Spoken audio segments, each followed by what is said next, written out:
You don't quit because you're lazy. You quit because your brain panics right before improvement is about to happen.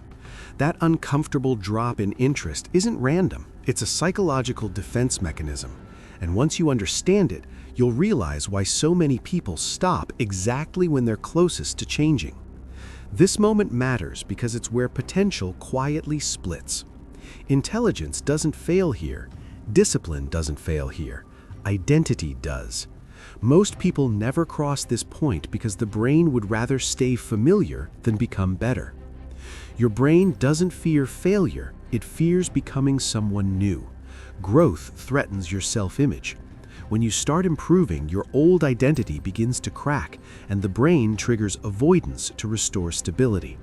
That's why 2 or 3 weeks into a new skill, interest suddenly fades. The fix is simple but uncomfortable.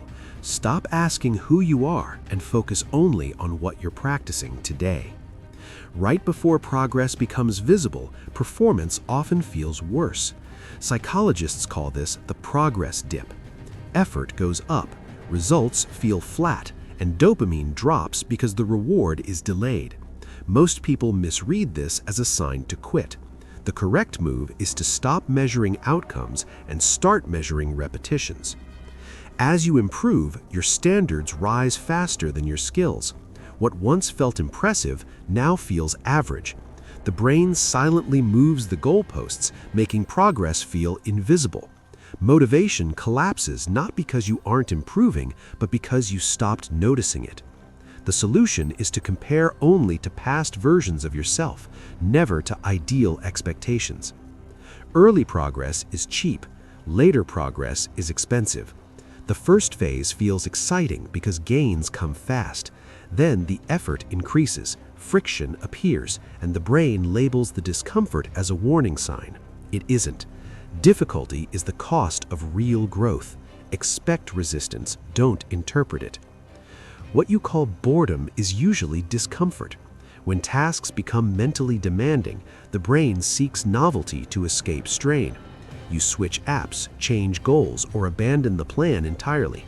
This isn't loss of interest, it's avoidance. The fix is to stay 10 minutes longer than you want to. As you get close to winning, anxiety increases.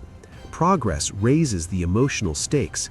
Success means responsibility, exposure, and the risk of losing what you've gained. The brain detects threat and pulls you away right before the finish line.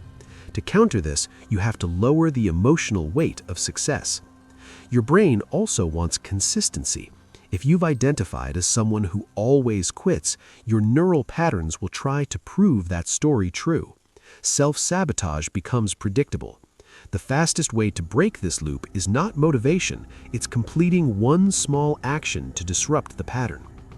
Modern brains are also trapped by delayed dopamine. Fast rewards feel better than meaningful ones. Scrolling delivers pleasure now, while mastery delivers it later. Motivation collapses when reward is too far away. The solution is to attach immediate rewards to deep work. There's also fear in becoming competent. Being bad gives you excuses. Being good gives you responsibility. When people start noticing your improvement, the pressure rises. Many people quit at this stage to avoid accountability. That's why private practice matters longer than you think. Here's the truth most people miss. Losing interest is not a signal to stop. It's the rewiring point. Your brain is adapting, and resistance peaks right before integration happens. Quit here and the cycle resets. Stay, even at low intensity, and change becomes permanent. You don't lose interest before improvement. Your brain detects change and tries to shut it down. That isn't weakness, that isn't laziness, it's self-protection. If this feels uncomfortably accurate, that's good. It means you're standing at the edge. Don't click away, don't abandon the skill. Stay long enough to become someone new.